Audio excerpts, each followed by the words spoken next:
In this video, I will be giving you my updated 2024 Senate election map prediction. Make sure you guys stick around to the end because this map is not what you're expecting. So, with that said, let's get straight into it. Let's start off with the Democrats' safe states. We have Washington, California, Hawaii, Minnesota, Vermont, Massachusetts, Rhode Island, Connecticut, Delaware, New York, and Maine as the Democrats' safe states, putting the Democrats at 39 safe states. Now we're going to go to the Republican safe states. We have Utah, Wyoming, North Dakota, Nebraska and Nebraska's special election, Missouri, Tennessee, Mississippi, Indiana, and West Virginia as the safe Republican states. Before we go to the likely states, less than 25% of you all watching are subscribed. So if you enjoy these kinds of videos, make sure to subscribe. It makes a huge impact for the channel. So with that said, let's get back to the video. Now we're going to go to the likely states for each party, starting with the Democrats. The Democrats are going to win Maryland by a likely margin. Now, if we look at the Maryland polling right now, Angela Alsobrooks, the Democrat, is up by 6 points in the average. Now, if we look at the campaign finance report, Angela Alsobrooks is also up by about 7 million against Larry Hogan. And why Maryland is a very competitive race is because popular Governor Larry Hogan is going up against Angela Alsobrooks. And while Larry Hogan did serve as the governor of Maryland, federal elections are completely different, and I don't think Larry Hogan will be able to win Maryland. And so for that reason, I have this as a likely margin. The next state that we have as a likely margin is New Mexico. Now, if we look at the New Mexico polling, Martin Heinrich is up by 10.5 points. Now, the reason why New Mexico was even considered as possibly competitive is because Nella Dominici is the daughter of a prominent Republican figure in New Mexico. But I don't think that she is going to be able to win just because of how polarized the environment is in this election, and for that reason I have it as a likely margin for the Democrats. Another likely state that we have is New Jersey. Now, New Jersey is a very Democratic state. It voted for Biden by 16 points in 2020. The reason why the state is even competitive is because the Republican there is very liberal, and because he's very liberal, I do think he's going to be able to get some Democrat votes in the state, making it a likely margin for the Democrats. Now we're going to go to the likely states for the Republicans. So the first likely state that we have is Texas. Now, Colin Allred is going up against Republican Ted Cruz in Texas. Now, Colin Allred has been outraising Ted Cruz in the state. I don't think that Colin Allred is going to be able to win just because of how Republican Texas is and because of Hispanics turning to the GOP in Texas. So that's why I have it as a likely margin. Another state that I have as a likely margin is Florida. Florida has taken a big turn to the right in recent years, and for that reason, I have this as a likely state. Now, another state that I have as a likely margin for the Republicans is Montana. Now, if we look at the Montana Senate polls right now, Tim Sheehy, the challenger to Jon Tester, is up by 3.7%. And he's been leading in 5 out of the 6 last polls.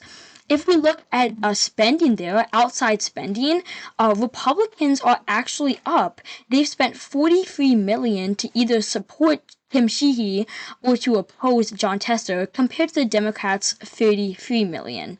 And because Montana is a very Republican state, I do see this going to the Republicans by a likely margin. So that finishes off our likely states. Now we're going to go to our lean states. So the first state that we have as a lean state is Ohio.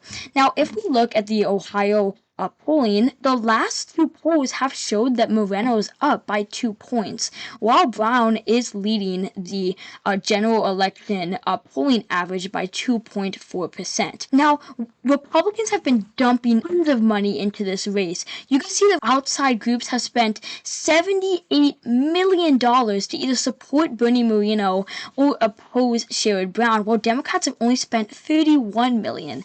So this is not really looking too good for Democrats in this race, and for that reason, I have this as a lean state for the Republicans. So that finishes off our lean states for the Republicans. Now we're going to go to the lean states for the Democrats. Our first lean state that we have is Virginia. Now, Virginia used to be a very, very Democratic state until in 2021 when Glenn Youngkin, the Republican, took the governorship. I do believe that this is going to be a little closer because of the early voting in Virginia. We've seen that these really Republican areas are turning out in big margins for the Republicans in Virginia. And these positive early signs for Republicans definitely have a glimmer of hope for Trump and for Hung Cao in Virginia. And for that reason, I have Virginia as a lean margin and not a likely margin or a safe margin for the Democrats. Another lean margin that I have for the Democrats is Wisconsin. Now, Tammy Baldwin is a very strong incumbent in Wisconsin. She's up by 5 points in the polls. If we also look at the fundraising, Tammy Baldwin has out-fundraised her Republican opponent by $19 million. And also, if we look at the outside spending, she's also done better than Eric Hovde. And because she's a very popular incumbent and she's a strong incumbent, I do see her holding on by a lean margin. The next state that we're going to look at is Arizona. I actually see this one going to the Democrats by a lean margin. Now, if we look at the polls in Arizona, we see that Gallego is up by 7 points against Kari Lake, and that's a big margin because Arizona used to be a Republican state, or at least semi-competitive in the 2022 and 2020 elections. But Kari Lake has name ID, but bad name ID in the Arizona Senate election.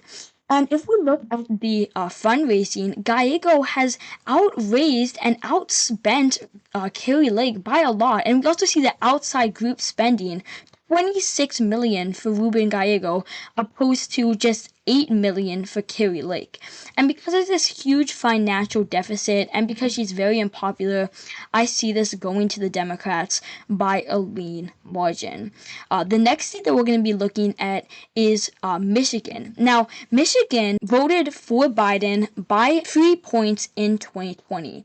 Right now, Slotkin, the Democrat, is up by 5.5 points in the state.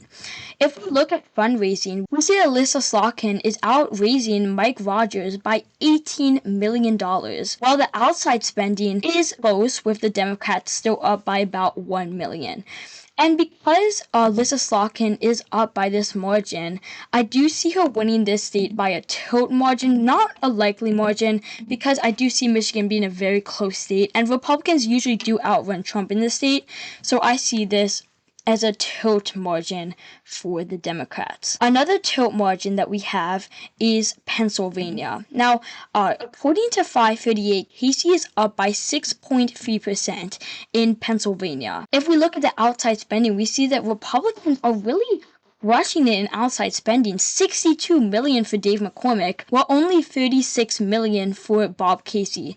But even with that, Bob Casey is a very strong incumbent, and I do see him holding on by a tilt margin. The last state that we're going to look at today is Nevada. Now, if we look at the Nevada polling, right now it shows that Jackie Rosen, the Democratic incumbent, is up by about 10 points, which is a big margin. But the reason why she's up by that much is a lot of outlier polls, like Rosen up by 13 points and 14 points and 15 points, which is obviously not going to happen. If we look at the finance reports, we also see that Jackie Rosen is outraising her Republican challenger by $20 million.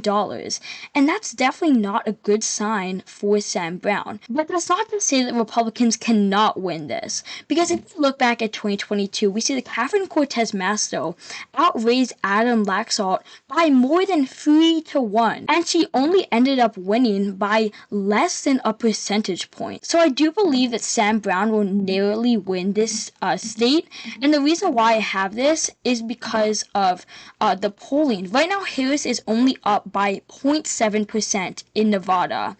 Before that, Trump had been up by about 1.2% some time ago. I do believe Trump will be able to win this state. He's had very popular policies like no tax on tips. And because I see Nevada going Trump's way this election, I do have this as a tilt Republican state. So there you have it. This is my updated prediction. Republicans would win 53 seats to Democrats 47.